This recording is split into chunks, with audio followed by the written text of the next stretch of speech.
Well. Here we are. The new season of Inspector Toolbelt Talk. It's been so many seasons.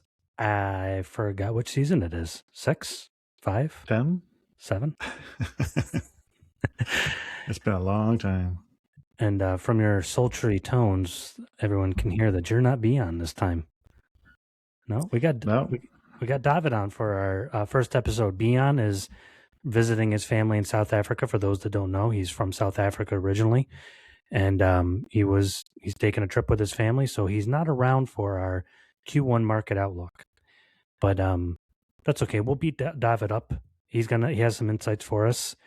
And actually, I'm glad you're on for this episode because, David, you have your finger on the pulse of certain things in the home inspection market that I'd like to hear from you about. Yeah, I mean, I've been looking around myself a bit. It's an interesting market right now, especially in the area where I live. It's kind of out of sync with the rest of the country, I believe, a little bit on the higher end. Yeah, but even besides the wider real estate market, even where the industry is headed as a whole. So why don't we dig right into it? Because that's really what everybody listens for. That, and when we have you on, there's usually some sort of inappropriate humor or weirdness, and we'll push through Wouldn't dream of it. No, never. So what's going on? First, we'll get into the home inspection industry as a whole. And then second, we'll get into the market as a whole, really what we want to know about, like, how's our business going to do in 2026? But what kind of stuff do you see going on in the home inspection industry as a whole so far this year, David? And what are you expecting out of it? I mean, one thing that we see all around, not just in the home inspection industry, but basically everywhere you look, is AI. It's a hot topic. And, in some areas, I feel like it's just, you have to put AI in there because it's the hip thing. And you're like, why do I need AI to determine when to water my plants? But yeah, in the home inspection industry, there's a lot of companies out there that want to be, on the front of the wave, first to introduce something with AI. And we see a lot of different ways to implement it in home inspections. Yeah, I'm calling it the AI wars right now. And there's two facets to it. Like every home inspection software, like ITB, we have AI built into our software. You can help write comments, shorten comments, add standards, whatever, and it's state specific. So it'll make it specific to your state.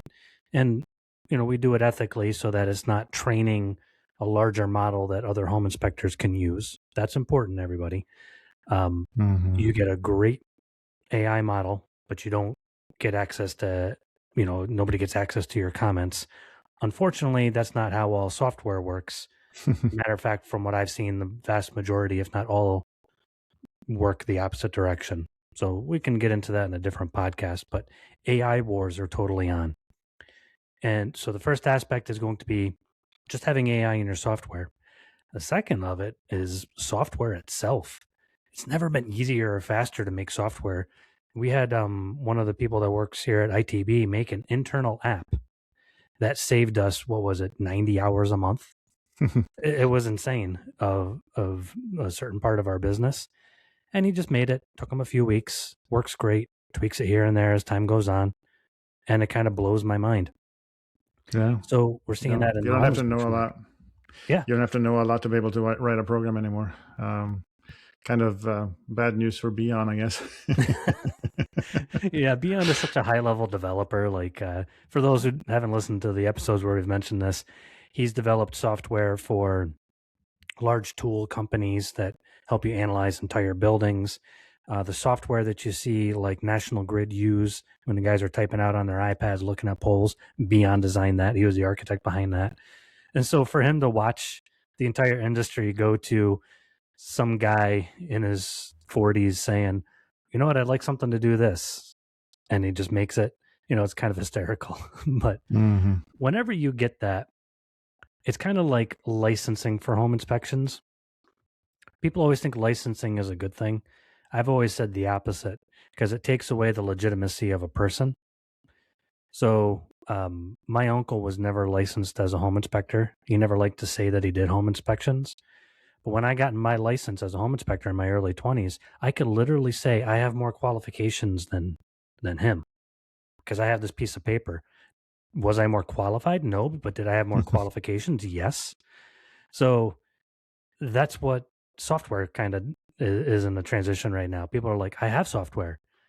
Is it great software, or did you build it with an AI model and you just told it to do things? Mm-hmm. It's gotten weird in 1 3-week period. And I sent you each one as I saw it, or most of them. I said, here's another brand new one released today. 4 of them in a 3-week period. Yeah. And they're all touting AI and all this stuff, but there's way more to it. But it'll be interesting to see where it all goes. Cheap, fast software. You're going to get what you pay for. But Yeah, not to down exactly. them. I think some of No. them will make it. Some of them will make it. But, it's not a matter of having software anymore. ITB took us a long time to develop. But we learned very quickly the development part was the easy part. The hard part was support, training. I mean, our clients for ITB, they can attest to this. The emotional aspect. When a guy's frustrated and upset, he doesn't want to talk to an AI chatbot. He wants to talk to David. Yeah. David's like, okay, here's a solution, but let's feel better about this ultimately. I'm very calming. You are. You are very calming. You look calm right now, and you were all stressed out before. Was I? No. Okay. Yeah, I was about to say my blood pressure's been great. Things are going awesome. But that's what we're watching right now. We're watching the AI wars happen, and everybody is out there advertising, you're not going to believe what we have. It's going to blow your mind. Industry changing. Every single one I've looked at, I go, I mean, that's kind of what's already out there. Upfront cost is a lot lower for them, though. Yeah. Yeah, it's true. Scalability, we'll see how that goes. But there's other stuff going on in the home inspector market. There's still states talking about, pushing the legislation through for mandatory home inspection contract contingencies. Remember, everybody, I see people say this all the time in the Facebook groups and on Reddit and everywhere. Mandatory inspection bill. It's not mandatory inspections. It's mandatory inspection contingency. In other words, you can't waive the contingency to inspect or make it part of the offer anymore. So it's not forcing anybody to actually do it. So you can have it in the contract and I can still skip it. It just gives me the right to do it. I still have mixed feelings on that. What do you feel about it, David? I don't know. I mean, it on the face of it, it does sound like, there would be more inspections if it is that way, but I'm assuming you have a different view. Well, any market that's made a mandatory inspection bill, and is usually local AHJs like municipalities and stuff like that. There's 2 in my area that have done it for several in my area, some for structural things, some for commercial buildings, mostly for septic. Whenever they've done it, it always starts out as private inspectors doing their thing. And then it almost invariably turns into municipality driven. So they're like, you can still have your septic inspection or your commercial inspection, but our town inspector is going to come in and look at it. And invariably, there goes 95% of the inspection work. So it's true. The concept is good, but our market isn't, as home inspectors right now, is not hurting because of people skipping the inspections. That happened for like a 2.5, 3 year period. Okay, that stunk. Nobody liked it. It doesn't happen that often in home inspection history. There's only been a couple of small short year periods in the past 35 years where it's actually happened. And it never actually destroyed the market as much as we make it out to be. Some markets are hit a little bit harder than others, but it's been a very small fraction of the actual history of home inspections if you go from 1990 onward. And from what I've seen too, whenever things like that happen, you usually get a backswing too, or upswing afterward, because so many people go online and say how they regret their choice to buy the house without an inspection because of all the things that they found afterward. Yeah. And that's exactly it. If anybody visits any of the forums that agents are on, watch them talk. Stop for a minute. Don't jump in and start joining the conversation, talking about the value of an inspection. Just listen to the conversations. They all say the same thing. Nobody's skipping inspections anymore because, X amount of members of their group got sued. Some lost their license, all that stuff. It doesn't happen as much, but we like to point it out when it does and make it bigger than it happens. Like I have guys who are like, "Oh, people are still skipping inspections in my market," and I'll stop them for a second. I'm like, "How many?" "Oh, all the time." I'm like, "How many do you know about?" And invariably, it'll be like once or twice, and it'll usually be because they got a pre-listing inspection or something like that. I'm like, "Okay." Out of your whole market, you know of a couple of times. Or if you say that you know of dozens of times, still just a small fraction of an actual real estate market. It doesn't happen very often anymore. And it's always happened to an extent. Investors will often skip it because they'll have their property management company come through, distressed properties. There's always going to be a measure of it, but it's gone way, way down. And I'm going to get some flack.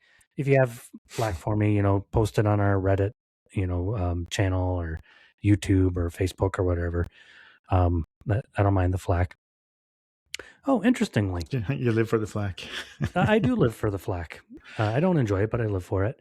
There's a guy that trolls us online talking about how we always erase comments of people who say bad things. We actually don't. There's only been one time that it's actually happened that we erased a comment, and it was from our YouTube channel, and it was for his own benefit.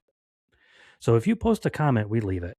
The only reason that we erased that guy's comment was he made some wild claims about one of our guests and didn't attack us, but attacked them upside down and backwards. So if you leave comments, we don't erase them. If you are going to attack people and make wild accusations, this guy, I'm no attorney, not saying it, but if they wanted to do a libel suit, oh man. So for your own protection, try not to randomly attack people. Yeah, especially not your guest today. Yeah, don't attack David. Oh, and here's the other thing. Let's lay out our beefs, David. Let's do it. My other beef is if I see a recreation of another one of our episodes on other people's podcasts. It's the greatest form of flattery. It is, but man alive. One, they had the same analogy, almost the same title, and the same guest. It was the same subject, everything. And I'm just like, you just listened to my podcast and said, boy, that sounds good. And then just recreated it. But there's one particular podcast, not going to name them, that is very sincere flattery. But if you guys could come up with your own original ideas, that would be fantastic. Yeah, maybe you should start every episode saying that as a disclaimer. Watch them take that disclaimer and use it in there.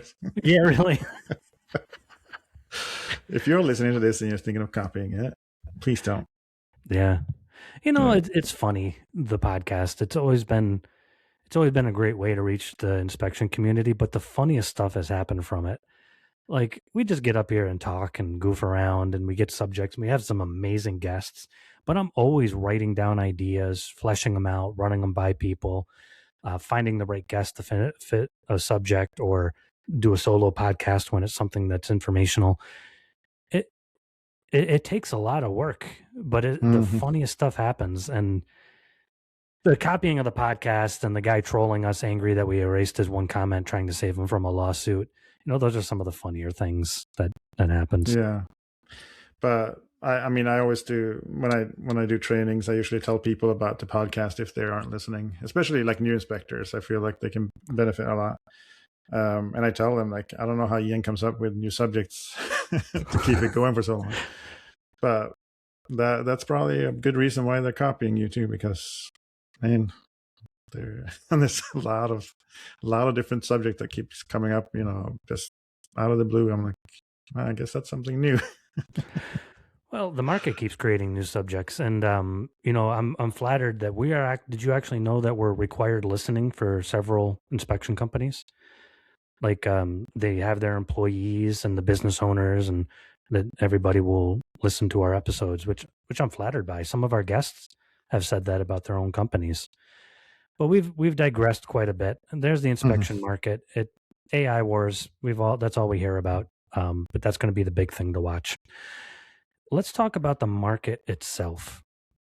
Where are we going to be business wise with home inspections over 2026?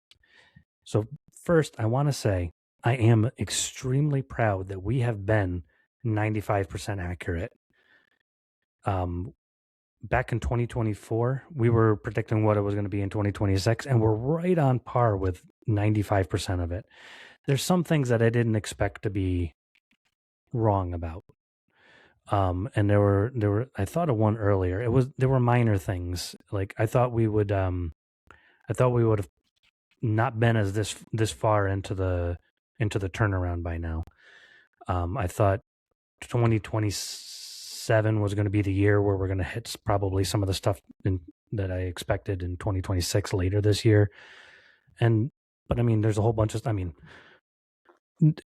heck, I mean, there's a lot going on right now that kind of changes markets and stuff like that. But let's start off with you, David. I want to hear your opinion. Where do you think we're headed? So it definitely looks like improving market overall. Mortgage rates. Sorry, I'm not hard to say, right? Yes, mortgage rates are coming down, and they're expected to come down more. So that can definitely have a huge impact for home buyers. It seems like the market is swinging more towards the buyer side than the seller side right now. Yeah, I do see that trend. Here's my thing. Whenever you look at the real estate market, you're quoting NAR, I think, National Association of Realtors. So according to NAR, they're expecting mortgage rates to start hitting the 6 or less range. And so they say that that's going to increase buying. Here's my problem with that. Mortgage rates are not the issue right now. In fact, NAR just came out with a report. So they had these reports. I think they should read each other's reports. I think they're just trying to bolster people. Because one report is talking about, oh yeah, once we're going to increase it 14%. They said in 2026, existing home sales will increase by about 14%. They said because interest rates are going down. Interest rates create buyer desire. Like, okay, I want to buy now. There's no lack of buyers. Buyers are not the issue right now. It's cost of a home and scarcity. So while inventory is rising, it rose a marginal percent, not as much as they were hoping. But down in Florida and other markets, it's actually rising quite a bit. But you don't have enough properties, and properties are priced too high. So it's not a matter of interest rates. Somebody who can't afford a $500,000 house can't afford a $500,000 house if the interest rate is 5.5% or 6.5%. That doesn't matter to them. They need that house to be $350,000 where it was pre-pandemic. So I do have a problem with I really think they're just pushing numbers that make things look good. Because if the market looks like it's hot, it's a self-fulfilling prophecy. It's like a bank run. A bank will fail because people think it'll fail because they make a run on the bank. A bank will succeed because they do a reverse run on a bank and because they think it's going to do well. Same thing with the real estate market. They want people to think it's going to do really well so that they rush the market and create the self-fulfilling prophecy. So I don't think that that's going to matter. What I do think will matter is I do think we'll hit that 14% increase, but it's going to be from other factors.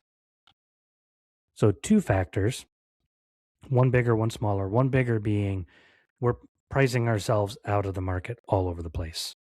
So houses are sitting and then coming off the market again.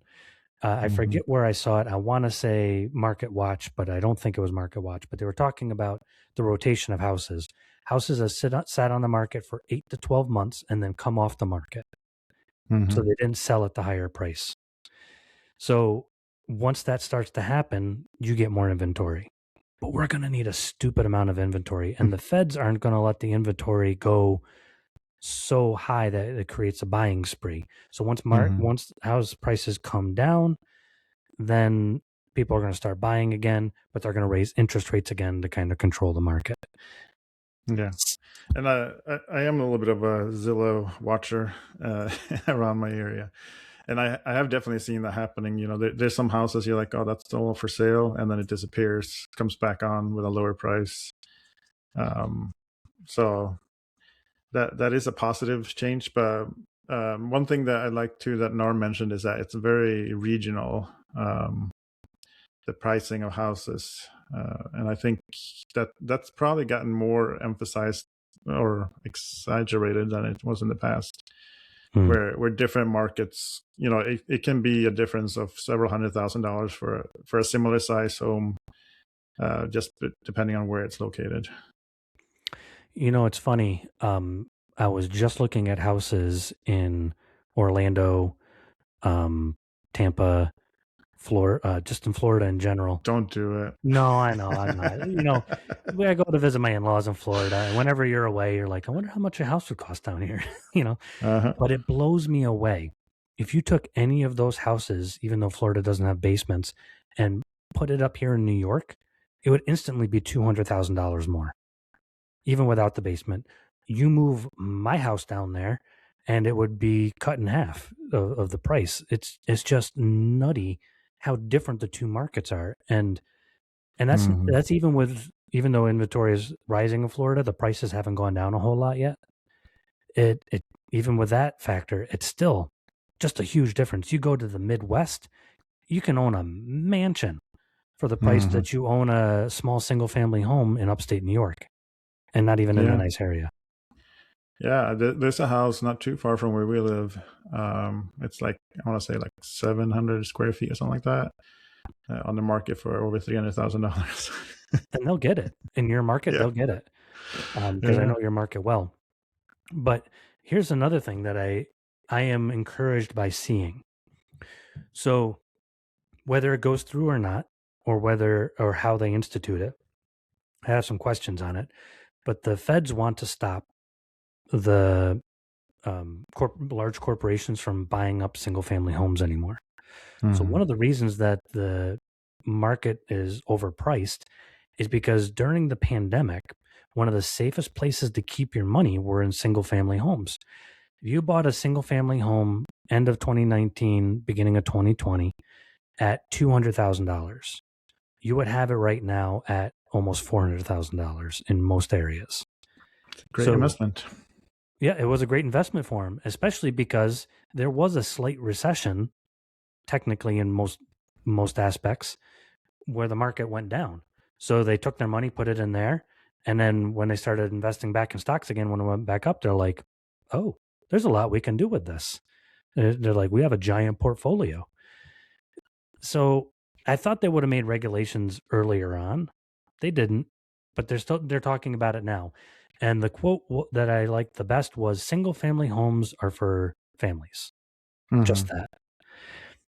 How they're going to roll that out, I don't know.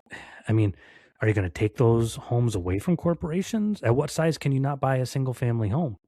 Like, if I own a corporation that has Verbos or Airbnbs, can I not buy those single family homes? Hmm. If, I need housing for my company, or, like, how do you determine what size company can't own those properties? And can that larger company just create smaller corporations to own those houses instead? It's like, how do you really enforce that? But Hmm. I think it's just discouraging corporations from it, making it less tax advantage because they get to depreciate those properties. And for corporations with huge tax markets, depreciating those properties, that's very helpful for them. A lot of Yeah. tax advantages. No, I did see. I think I saw that on YouTube recently too. There was someone talking about how corporations have been investing in homes for a while now. Yeah. It's it's a strange thing when like, what do they do with the homes once they buy them? Do they rent them out, or do they just have them sitting there empty? like, what's the what's the I don't know, path forward for them? I don't know. And I wondered the same thing. And there's so much of Wall Street and large index investment firms that made it part of their portfolio, and just a diverse number of large corporations that did it. It's not Mm-hmm. like you can say, oh, they're renting them out. It's like some of them are just sitting there, Mm-hmm. some of them are sitting there, some of them are Airbnbs, and some of them are nothing. I don't. So it's a waste of inventory when you need a lot of inventory. So I'm reading this book um, by Thomas Sowell. I do recommend it to everybody. It's like 700-800 pages long, though. If you listen to it, which I just started listening to books, so I don't listen to them very often, it's 28 hours. Wow. Don't like the narrator, so I might just read it. But he talks about scarcity running an economy. He goes, if there's no scarcity, there's no need for economics. So if everybody had an abundance of everything that they desired, there would be no need for an economy. An economy exists to manage scarcity. Gold is Mm-hmm. scarce, so gold becomes valuable. You need iron to build ships, so an economy determines by price who gets to use the iron, because obviously the higher price is usually going to be the most valuable use for it. So that's why price drives an economy, but really scarcity drives price. So an economy runs on scarcity. They Okay. created scarcity in housing. If I don't know the number of homes, but it's enough that the US government said, all right, this is a problem. They have to do something about it, because now you're not allocating scarce resources, i.e. homes, properly. And it hurts the economy ultimately. And it's a basic human need. It's uh like abusing the scarcity of wheat. Mm-hmm. It's like wheat is used in a large percentage of everything we eat. If you do that, or rice, it's like, okay, now you're strangulating the economy. Housing is the same thing. It's a basic human need, because now there's less rental properties, and the Mm-hmm. rental properties that are there, the prices go up for that. It's part of a free economy. Again, Thomas Sowell, Sowell, great book. I'm reading the 5th edition, which is a little bit better. It's basic economics and basic human terms. Anybody can get through it. Just take it in tiny Yeah. chunks. I mean, you see the same thing happening right now with memory in the computer world Yeah, because that's hysterical. yeah, because of the AI data centers just buying up all the storage and RAM memory that is available. And I actually, as I understand it, they're using a different type of memory too. So it's like actually higher grade. So they're using more of the resources to make it. Mm-hmm. Um, and if you look at a graph over how memory prices for computers have gone, like just over the last year, it's like basically been a flat curve, like some dips, and then it's a rocket inflation on prices. Yeah, and the same thing happened with chips. Remember the chip shortage? Mm-hmm. There's still kind of sort of a chip shortage, but when you have scarcity of something, it becomes very expensive, and that expense determines the most valuable use for that particular resource. So I Mm-hmm. think that's a great analogy. If anybody wants to look into that, it's kind of interesting, the memory scarcity problem Yeah. right now. And the most valuable use is to make AI slop. Yep. So that I can make pictures of myself on a horse, then on a seahorse, and then upside down in the ocean, and then as a merman. Yep. That's how I You spend my just burnt evenings. $200. Yep. I just just burned two hundred just dollars saying in it out the loud. evening. I don't actually do that, but now I think I Sure you should. didn't. Yeah, sure I didn't. Just Google Ian Seahorse pictures. You'll find it. But so there's some good things on the horizon. It all comes down to inventory. If we have enough inventory, the prices of housing will go down farther. So I was watching a real estate columnist just last week um, on some show, and she was reviewing stuff, and she was excited that the real estate market only increased by 4%, like the prices, not the inventory, but the prices. And I'm like, that's not the direction we want it to go. We don't want it to crash. We don't want it to slow. We want it to go down. And then she showed the numbers of inventory. I'm like, and that's why. Mm-hmm. So if those laws get passed, it will free up some resources, some homes. Really, everything that we want to watch is inventory. If you see the inventory in your market stay the same, tighten your belt. It's going to be just like 2025. If you see it go down, like you're like, okay, last January it was this, and it's 4% less, 10% less. Okay, adjust my marketing to be a little bit more aggressive. Go 20% more aggressive on my marketing, grab more market share, tighten your belt. But I think most of the market, just a threat of that from the federal government, is going to make companies start dropping houses into the market again. And here are two Mm-hmm. reasons why. One, they don't know how they're going to enforce it, like I mentioned. So they're going to be like, oh man, are we going to have to take a loss? We're going to take a bath on Mm-hmm. this. And if they make all of us dump it at the same time, there's going to be hundreds of thousands of houses that we're have to put out at the same time. So they're going to start putting houses on the market this spring, in my opinion. Mm-hmm. Because any good business is going to be like, I'd rather sell, my 10,000 house single family homes at $400,000 a piece right now, worried about the law, than in the fall going into winter selling it at a loss because of the fall season and because everybody else is doing the same thing at the same time. Again, Mm-hmm. basic economics. I think any businessman would do that. So I think just that is going to force that into the market. Second thing, I think there's going to be more inventory because, well, people are just buying less. Prices are still high. So what that will do is between 2027 and 2030 is we're going to have a lot of inventory at first and then slowly watch the prices fall until we have another boom at about 2030. And then 2030 is going to be like it was in 2021. Remember 2021? Everybody was just showing up, getting work. And it was easy. You're just like, I did 800 inspections this year. I hired my second inspector and I've only been in business 10 months. And then all that changed. So hold tight, but this year is going to be better. 2024, we were telling people hold tight. 2025, we're like, okay, it's stabilizing. It's going to be okay. 2026, I think you're going to actually see something measurable. Not in every market. There's going to be markets where it's going to be a little down still. But I think we're going to see something that's measurably good and making us feel good about the market. Even just search terms. Mm-hmm. People look for houses in Raleigh, houses in Albany, New York, whatever. We're seeing an increase of ancillary keywords related to the home inspection industry and the real estate market increase, which means, you know what? People are getting active again. But remember, it's January. So January, February, March, April, we'll have our Q2 market outlook and we'll have a little bit more of a fine tune on it. But I can tell you, even just from inspectors I work with directly, they're like, Ian, I'm already seeing it. Mm-hmm.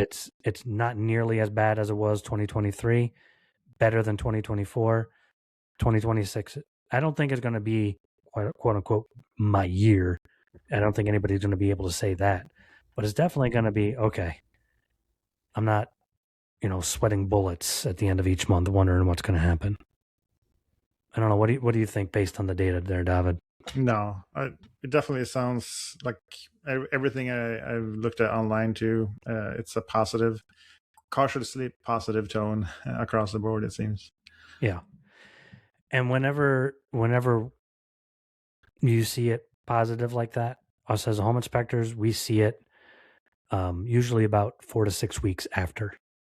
So once you see real estate market go, we're booming, don't get excited or don't get freaked out.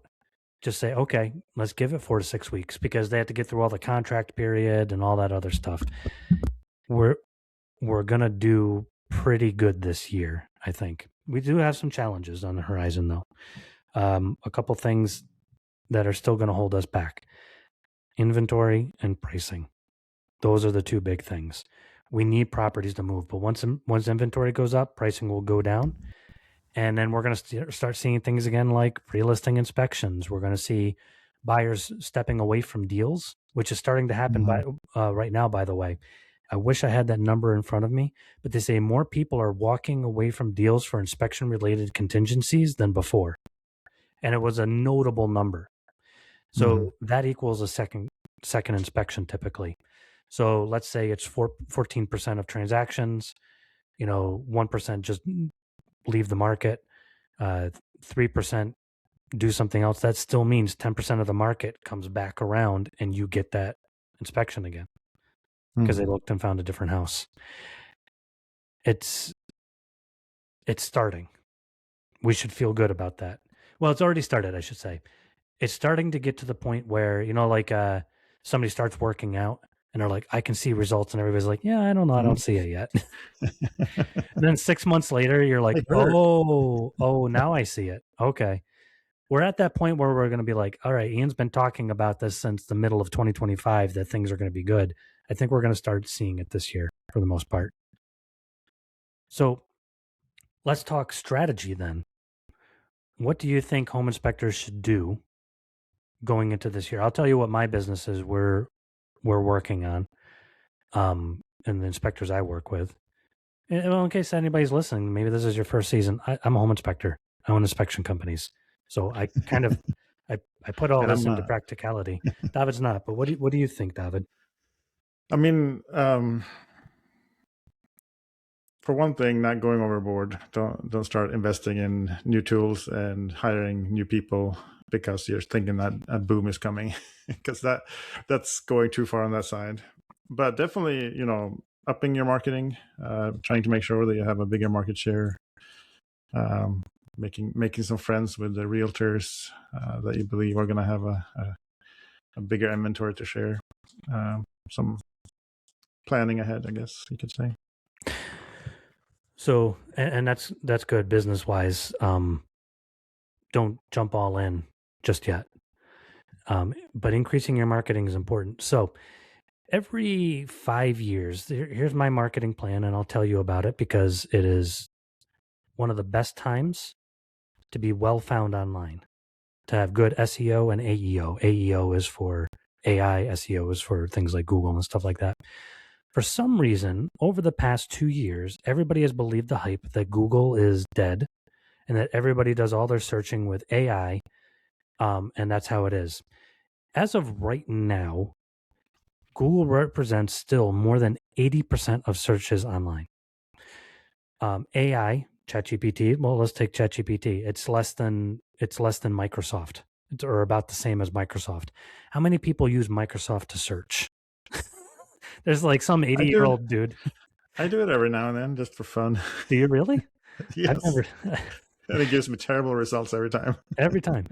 So there's some 80-year-old dude out in Wisconsin somewhere and up in the hills searching on I knew you were going to say Wisconsin. I don't know why. I don't know why. Just I picked Wisconsin, or upstate New York. But so what I've seen is some of my clients have been like, Ian, work has been picking up from online. Great job. And I'm like, well, we just did an overhaul, but that was, 6, 8, 9, 10 months ago to get AI. And I'm like, there's no AI metrics that are that high yet. And I go in and I look, and all their competitors just like drop their SEO. Now all of a sudden they're ranking better. They're showing up more. People are finding them more. And it's because they were one of the guys in their market that didn't turn it off. I had clients that canceled this year. They're like, SEO is dead. I'm like, oh my gosh, I hear that every 5 years like clockwork. Go for it. If you want to turn off all your SEO, my clients are loving it because it's easier to rank in areas now. People are showing up higher, and a lot of your competitors, if you're listening to this, a lot of your competitors are turning their SEO down or off. And go for it because it's making it easier for those of us that do it. So SEO has actually become more important because if you're like, oh, AI is taking over, optimizing for AI and optimizing for Google and Bing and stuff like that is going to have the same premise. You're going to optimize for both with some give and take. So I don't know why you would just turn it off completely. So if I were you, if you don't have an SEO specialist, you can talk to us here at Full View Home Inspector Marketing or Inspector Toolbelt, either one of those companies. But do some stuff yourself. You know, start blogging, write content that's real human. Stop listening to ChatGPT. If I had a dime for every ChatGPT written email I got, I've had people email me multiple times. I need this added to my website. And I'm like, well, that's advanced schema markup and it's wrong. And they're like, we'll add it. And I'm like, okay, so you're targeting this area. You're on position 1, page 1. Well, I want to be on position 1, page 1 of AI too. And I'm like, well, every AI search come up everywhere for AI. And they're like, oh. I'm like, yeah, how about we just step back for a minute? AI is going to give you slop. It's going to give you what you want to hear. Use it as a tool, but don't use it as your SEO analyst. But I'm telling you right now, everybody's dropping it like hotcakes. Awesome. This is the time to do SEO and AEO because the metrics have never been better since 2003. Early 2000s, it was a golden age of SEO. This is another golden age of it. Focus on that, whether you use a company or not. It's extremely effective right now. Yeah, I guess that's my rant. I've been ranting to you about that for months now, right, David? Yeah, I'm fed up. Yeah, no, I'm not fed up. I'll I've sign been up happy. for an SEO plan. Stop bugging me. No, I'm not fed up. I'm excited because those that have done it. There was one really hard market, and we have been fighting for 18 months to make headway, and then all of a sudden we shot up. And I'm like, how did we just shoot up automatically like that? And I just looked at all the competitors. I'm like 8 or 9 of them just like shut down all their SEO, got a new website with no SEO, and started doing AI slop that didn't really do anything for them. And I'm like, oh, okay. The best way to beat your competitor is for them to quit the race. Yeah, for sure. So I would definitely focus on SEO, at least for the next 3 to 6 months, and see what happens to the market. But it has not gone down. It's actually done a lot better. So I'm going to do a whole podcast on that. Maybe call it SEO is dead and then just say, haha, no, it's not. That's just what everybody thinks. Oh, you'll get a lot of flack for that one. Well, a couple of our competitors on the software market have lowered or not done any SEO, whereas we've increased our SEO, and we almost in a 2-month period, I showed you the metrics, we almost doubled our traffic and conversions. And I'm like, geez, I know we were doing a lot better because we were putting a lot of effort into it, but not that much. And I looked, and it was just some competitors just gave up on it. Not as many people are searching through ChatGPT and Gemini and stuff like that as you might think. So yeah, for sure. Especially as AI gets worse. Have you found yourself verifying everything? Yeah, it's definitely like, I feel like it was at the beginning, it was like very impressive. You're like, oh, it's so accurate and so good, and then all of a sudden, a lot of bad data, and it just, as I understand it, it keeps posting, like all these AI engines are posting their own data online and then using that to verify their own mistakes. Yeah, so it's one massive AI hallucination, because it's like it's reaffirming that it's right when it's wrong. There's been, just today and yesterday, I'm like, you gave me this data, but I looked it up from a reliable source and it says your data's wrong. Oh, you're right for checking that out. You're right, and I was wrong. Here's why I was wrong. And I'm like, I relied on that data. Or it did math wrong. No joke. I showed my wife. I'm like, it did math wrong. And if I didn't check the math, and it's like, oh, you wanted straightforward math. I'm like, yeah, you're adding 10 numbers. I said, add these 10 numbers together for me because I wanted it done really quick. And I'm like, you added them together wrong. It's like, well, stuff happens. Oops. Oops. I sent a document through it the other day. We're digressing again. Oh, no, this was today, actually. I was doing, it was just a basic CSV file, and I wanted it to give me the numbers. Like, give me all the numbers, add them together for the last 3 months. And it was a whole bunch of numbers and variables, and it spit out a number. And I did all my math based on that number. And I said, okay, I sent it through Gemini or something. to check and it gave a different number. And I'm like, why are you guys giving me two different numbers? And they both had all these different excuses. And I ended up just going in and just figuring it out, you know? So anyways, I digress. But listen, everybody, I'm really glad to be back here with season 5 or 6. I think it's 6, David. We should have checked. 7. Season 12? Either way, And welcome back to I Inspector can't do Tool Belt math. Talk. We're looking forward to the next season. If you have any ideas, comments, anything about our weird rants today that you didn't like or did like, let us know. Thank you for helping me, David. Thank you, Ian. Always fun. Always a pleasure. Have a good one. Bye. Bye.